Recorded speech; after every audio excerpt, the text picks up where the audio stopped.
Welcome all of you who are joining us online. We're grateful as we close the year. And today the title for my sermon is called How to Detox Your Soul in the New Year. Maybe you're like me and you have a combination of sugar cookies and gravy coursing through your body. And you need to detox your body after all those Christmas goodies. I know for myself I've got a lot of work to do. As we get ready for a new year, I thought we ought to talk about detoxing our soul. I know a lot of New Year's resolutions will center around eating right and getting into shape. We'll do 28-day cleanses and we will work hard to get that perfect beach body, whatever that might be. But we can set all these sorts of goals, and we can even obsess about it, but totally neglect our soul. So I thought we would begin by talking about the real us. Maybe we need to start this detox with something that has been clinically labeled, it's in your outline, hurry sickness. I want to thank Clark for putting our outline into PowerPoint. I was a little bit frantic the other day when I realized that the person who normally does all that is out of town, and I certainly did not have the skills to do that. I was going to call one of our leaders in our church, and then I was reminded of the fact that he still has an AOL account for his email, and he uses a flip phone, so he probably didn't know anything about PowerPoint either. I won't even mention any names about who that might be. And so I frantically said to our son, Clark, do you have any idea how to? Oh, yeah, I can do it for you. Well, thank you, Clark. You did a great job, and I know it'll be great. So it's up there, hurry sickness. Maybe you're not sure what that is. Maybe you have it.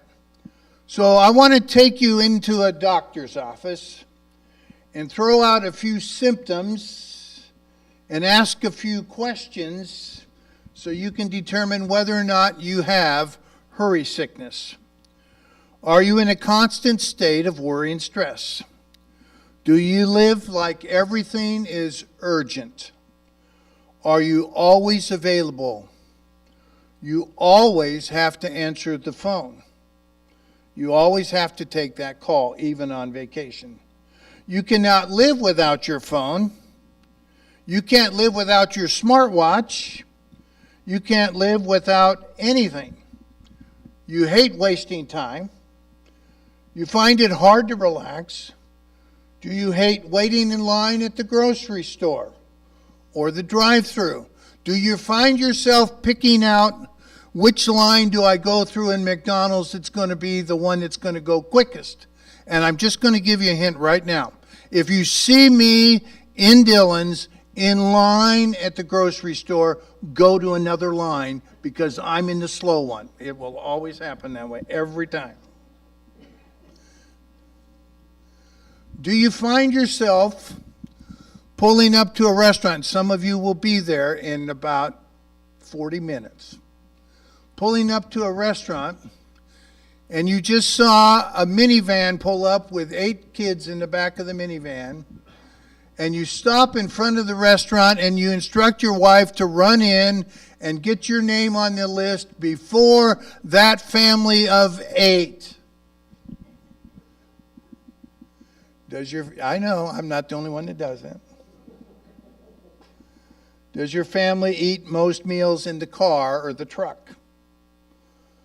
Do you drive super fast? It just seems that we are moving at the speed of life, and we can't keep up, and we can't shut it down. Even when we lay our heads down at night, our minds just don't shut off. There's a guy named Solomon who wrote out of his own frustration, and he wrote what I think are very appropriate words for our culture today, and he wrote them thousands of years ago. Let me read for you Ecclesiastes 2, 22 and 23. Here's what he wrote. So what do people get in this life for all their hard work and anxiety? Their days of labor are filled with pain and grief. Even at night, their minds cannot rest. It is all meaningless, or your translation might say vanity. Someone was creative and said vanity is really soap bubbles. So when in Ecclesiastes it says vanity, vanity, all is vanity, it basically says soap bubbles, everything soap bubbles. You get the picture. So how many of us are going at hundreds of miles an hour? You're revved up and you find it hard to calm down your soul. You might even cuddle up with the family watching a Christmas movie on the couch, and yet your mind cannot shut down. Your mind is filled with endless to-do lists, and your soul is rarely finding deep rest. I know, because I've been there. So I have three observations. These are what happens when we live with hurry sickness. When we live with hurry sickness, these are three observations. The first one is we miss out. We miss out. Now, when we are moving at the speed of life, we miss out on so many moments. Maybe you've heard this saying, or maybe you even have it on a mug.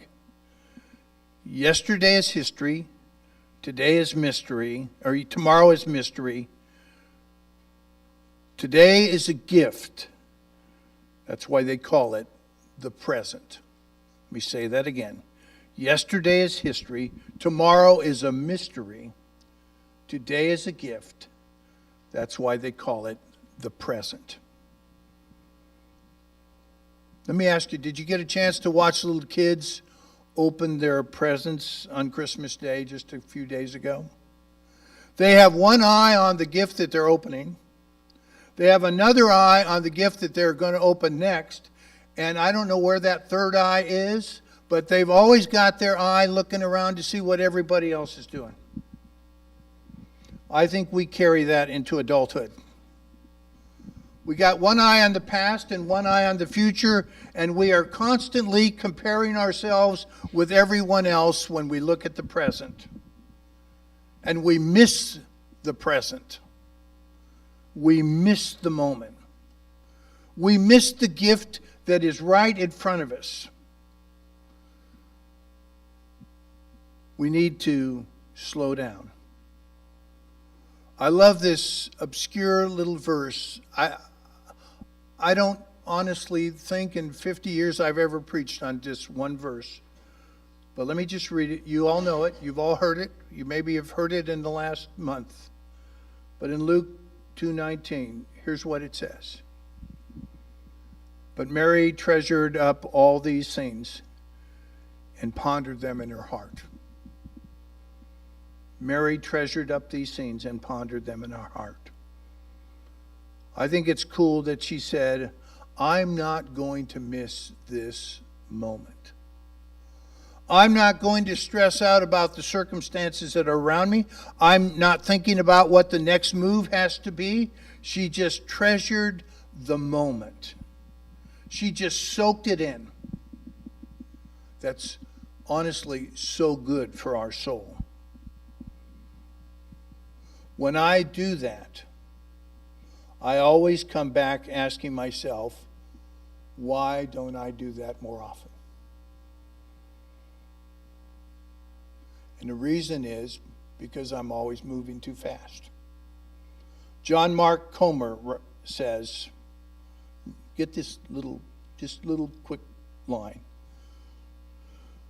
Hurry is violence of the soul. Hurry is violence of the soul. I don't think he's overstating it, because honestly, that's been my experience. Hurry is a soul wrecker. It's a family wrecker. Families can get so overscheduled, we get moving so fast, doing so many new activities, that we miss the moments. And our kids can be shuffled back and forth to all sorts of adult activities, and they miss out being kids. I love watching the kids enjoy being kids.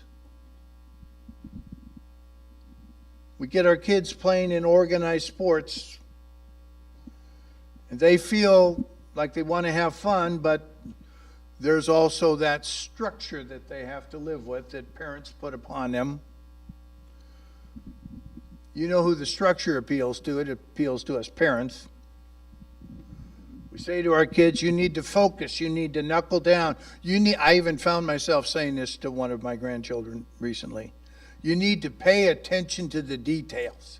If you want to be a better basketball player, you got to pay. I heard myself saying that to her.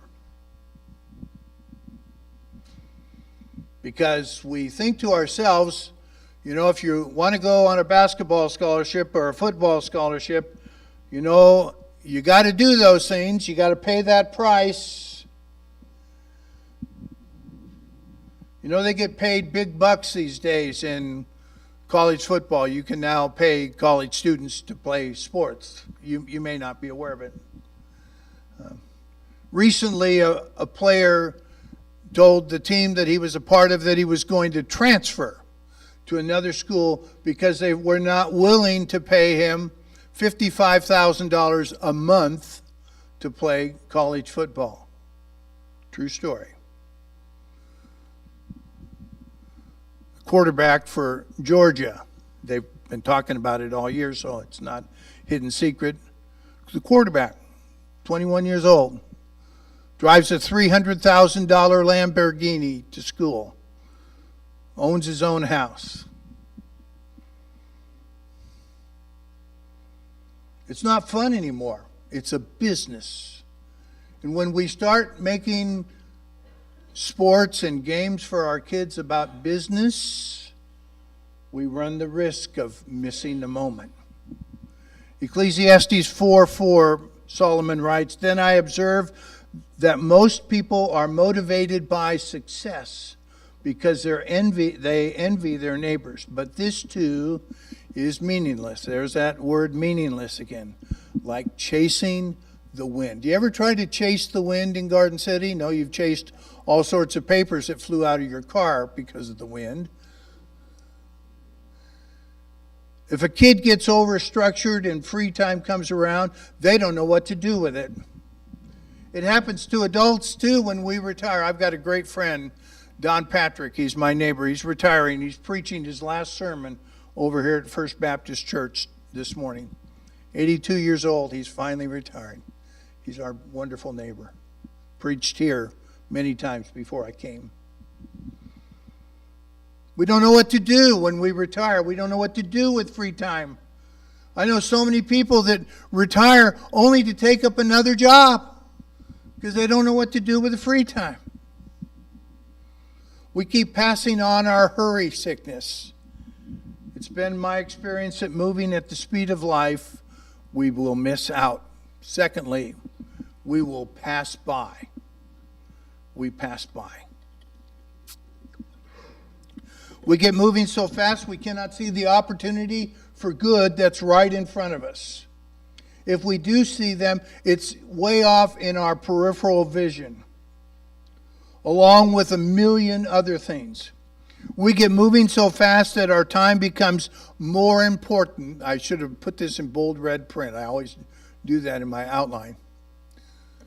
We get moving so fast that our time is more important than people, and that should never be the case. I'm sure you've heard the parable of the Good Samaritan. Jesus tells that wonderful story. He tells about a guy who gets beat up on the road from Jericho to Jerusalem. Some good religious people come by. They're probably pretty good multitaskers, but they could not be fully engaged in the moment. And it says they simply passed by on the other side. And as they passed by, they missed out on the blessing of being used by God. You see, the problem with hurry is that it is not just a disordered schedule, it's a disordered heart. And when you have a disordered heart, you have a diminished capacity to love, because love and hurry are simply incompatible. Because love always takes time. And the one thing hurried people don't have is time. So moving at the speed of life, we miss out.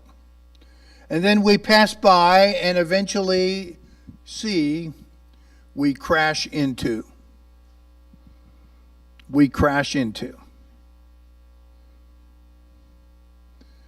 It is no secret anymore that the number one killer of people is stress. It fuels all sorts of emotional and physical breakdowns. Let me ask you, how are you sleeping these days at night? I heard recently that the number one predictor of happiness is having the right amount of sleep. Maybe that explains why there are a whole lot of grumpy people. Because half of Americans cannot fall asleep at night. 59% of all Americans suffer from some sort of sleeping disorder. 1 in 6 suffer from chronic insomnia. How can we stop missing the moment or passing by or crashing into? So here's what you need to do, and this is point number 2. How do we find rest for our hurried souls? How do we find rest for our hurried souls? A, we pull over and stop. We pull over and stop. I almost said slow down. But I know from my own experience, it needs to be more radical than just slowing down. Because when you are hurry sick, you can't just gear down. You have to pull over and stop. We can adjust to the place we live, the way we live. We can adjust to the pace. But I learned that the pace is what you make it. It's based on the decisions you make. Now, some of you would say, and I grew up in Los Angeles, and I can remember when I went from Los Angeles to go to college in Oregon, and it seemed like people in Oregon were moving at a snail's pace. They were. But I want to tell you, it doesn't have to do with where you live. It doesn't have to do with living in big cities where things are fast-paced.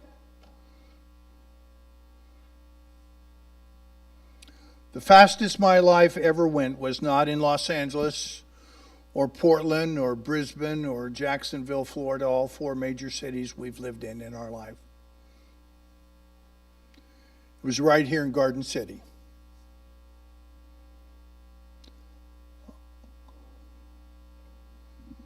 I found myself going way too fast. My life was spinning out of control. Some of you were there. Some of you observed it. When I was hired in 2005 at Bible Christian Church, I was to be in charge of 35 small groups and Bible studies, as well as provide pastoral care to anyone in the hospital. But then Bob started saying yes to every need that came up. And after a few years, not only was I caring for 35 Bible studies and small groups and their leaders and all the drama that happens in small groups and Bible studies. There's no drama in the church, anyway. And all the pastoral care stuff. I found myself juggling 7 different ministries that Bob Bates started. And I was flipping the plates as fast as I could to keep up. Some of you were a part of those ministries. You know exactly what I'm talking about. I started saying yes to everything. the word no was not a part of my vocabulary. So when we came to the Church of the Brethren, and next week will be 7 years, January 10th, 2018. You know what Brenda said to me? So I guess you're going to bring all those programs with you. And you're going to go crazy again like you were doing at Bible Christian. Because they were killing you and they were killing us. When people have asked me in the last 7 years, would I start Celebrate Recovery here or start a jail ministry here, I've said no. Because I know I needed to stop being overscheduled. So when I preach this sermon today, I don't want you to think that I'm pointing everything at you guys. Because as I told Brenda numerous times this week, this sermon is just hitting me right between the eyes, every point. Your pace doesn't have to do as much with your external environment as it does with your internal environment, that is your soul. And here's this wonderful quote. I don't even know who said it. Pace flows from a restless soul. Pace flows from a restless soul. I know I may not be able to choose between caring for a sick child and an aging parent. I know I may not be able to choose what to do when unexpected bills come in, but I can choose peace, and I can choose joy, and I can choose to slow down my heart and my mind and my body and my soul by stopping. So where do you find it? David writes, Psalm 62, 1 and 2. Truly my soul finds rest in God. My salvation comes from him. Truly he is my rock and my salvation. He is my fortress. I will never be shaken. He says, my anxious, weary, sleepless soul can only find rest in an unshakable God. We say if we could just get away to a tropical island, go on a vacation, get a massage every day for a week. But I'm here to tell you, no vacation, no dream home, no vocation or amount of money, nothing outside of God can bring the rest that your soul needs.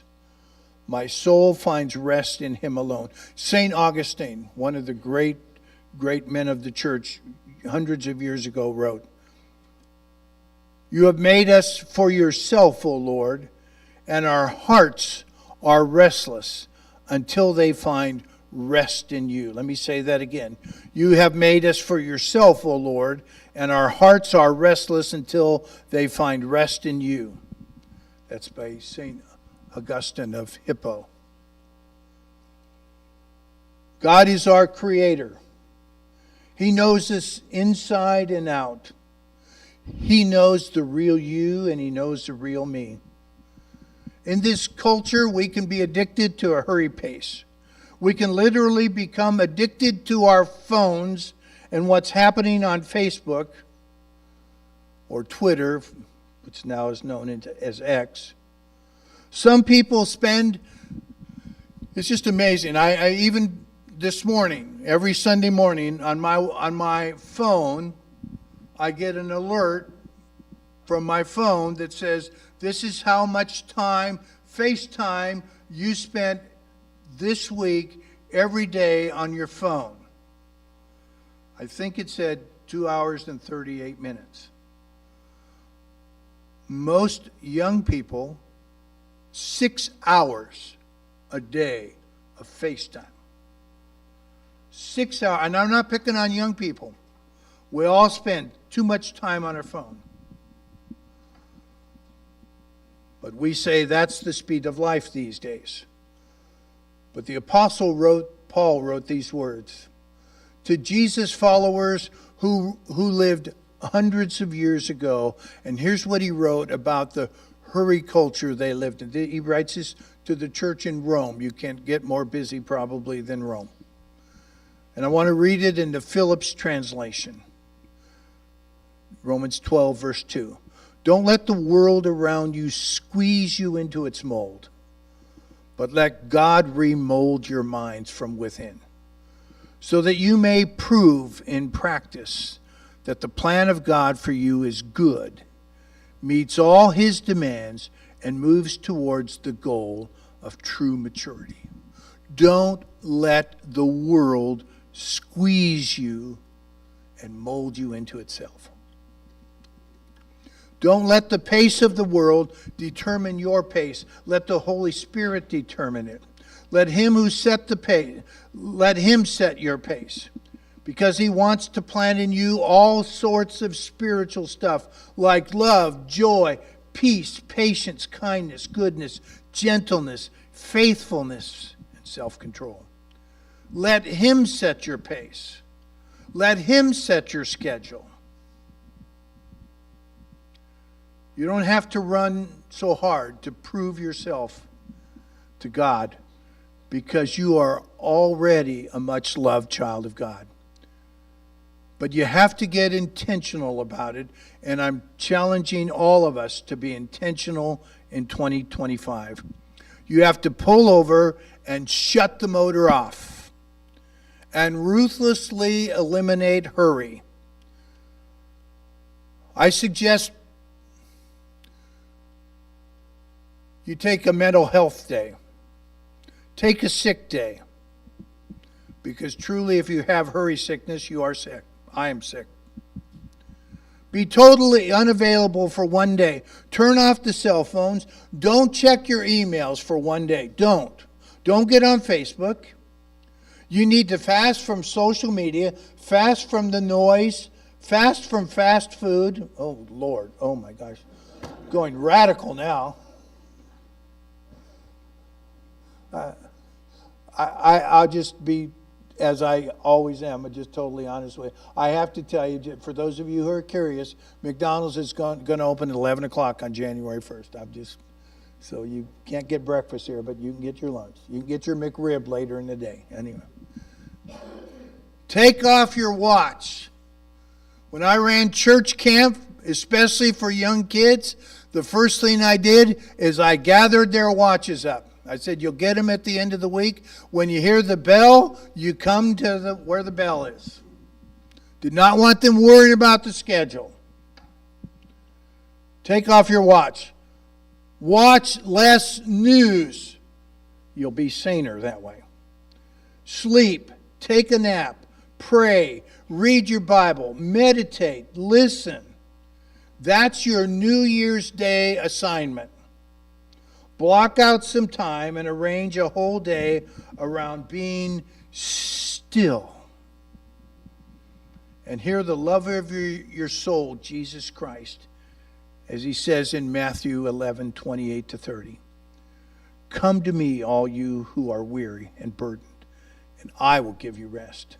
Take my yoke upon you and learn from me, for I am gentle and humble in heart, and you will find rest for your souls. For my yoke is easy and my burden is light. All right.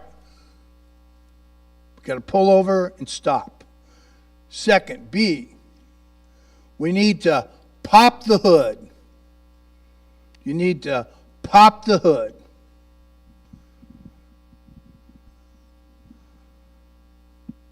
The truth about hurry, as much as we complain about it, we are drawn to it. Because when we are in a hurry, it makes us feel important. It keeps the adrenaline pumping. It keeps us from seeing things as they really are. But if you are going to live with a healthy soul in 2025, you have to look closely and fearlessly inside yourself. You need to pull over and pop the hood, and together with God, look inside and look at this wonderful passage. We sang the song earlier today. Psalm 139:23. Search me, O God, and know my heart. Test me and know my anxious thoughts. You need to pull over and ask God to search you, to do an inventory. In recovery, it's step number 4. It's the most difficult step of all of the 12 steps. Many of you have done it. Some of you have done it together with me when I led a recovery group. You are asked to do a fearless and moral inventory of both the good and the bad in your life. It is the most painful step, but it's the most necessary step. You cannot move on if you have not conquered, if you have not done that inventory inside yourself and let God look inside you. I need you to let God do the troubleshooting of your soul. I need to ask God to take me to the root of my hurry sickness. Is it my pride? Is it my insecurity? Is it envy? Is it a lack of gratitude? Is it fear? Point out anything that you find in any way that is defective, God. Does all the stuff I accumulate really matter? Why is my mind constantly racing? Why is my soul always feeling so empty? Why can't I sleep? Why can't I say no? Am I addicted to approval? What part does procrastination play in the overwhelming need for hurry? What part does perfectionism play in my crazy life? And why am I a perfectionist? Why do I work so hard to be accepted when I already am accepted?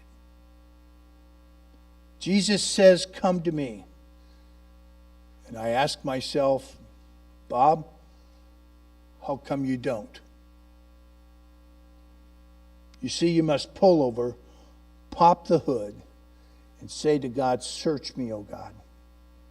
I encourage you to get into a group or find a trusted friend, and I always say this, of the same sex, to help you with the process of searching your soul. If you want to stop missing the moments, or at least letting them pass by you, you need to pull over and pop the hood, and the last thing is you need to change lanes. We need to change lanes. That's letter C.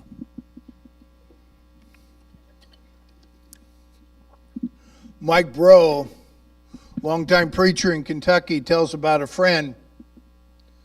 He calls him a redneck from Kentucky. Here's what the redneck from Kentucky said: "If nothing changes, nothing changes." Think about that. That's pretty profound. If nothing changes, nothing changes. You can examine the past year and conclude, I probably do have hurry sickness, and admit we probably need to make some changes, but then we don't. We actually never pull over, we never pop the hood, and we never let God get involved in that process. And we continue to live with frazzled minds and a restless soul, and we are going to detox. If we are going to detox from hurry sickness, we are simply going to have to pull over, pop the hood, and make some changes. You have to get real intentional about this, where you must ruthlessly eliminate hurry from your life. Some things you might do is to let other people go in front of you.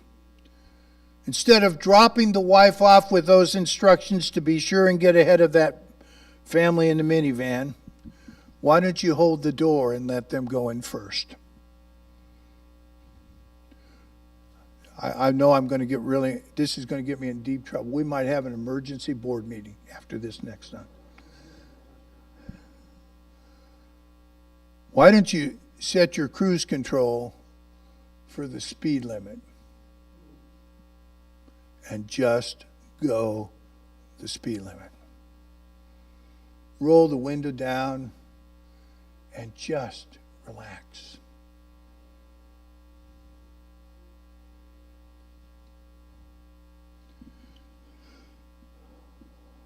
I know we've talked about this before. But here's one more thing you need to do. It's not in your bulletin as an outline thing, but you can write this word down. We sang a song about it. There's a reason, as I told you. We sang these songs this morning. You need to set every day, a time in your day for gratitude. Gratitude. And if you're not familiar with that song by Brandon Lake that we sang earlier, you need to listen to it. You need to write those words down. If you can become a thankful person, it will detox so many areas of your life, like envy, greed, entitlement, lust, cynicism, and even hurry. One of the things I love in watching our grandchildren grow up is to watching them learn how to count. Do you remember those days when you ask them how to count and they go 1, 2, 4, 7, and we all laugh? You know, if you are a drummer in a band or a bass player in a band, and I'm not and never have been either one, and no one's ever invited me to do either one, but I know that if you play those roles in a band, if you cannot count, the music is going to be horrible. So I'm going to add one more thing for you to do. You need to count. And what do you need to count? You need to count your blessings. And you need to, as the song we sang earlier said, name them one by one. If you want to start enjoying the moments of grace and peace, then keep counting these moments, these gifts that God has given you. You need to make a gratitude list every day. Write down things of gratitude.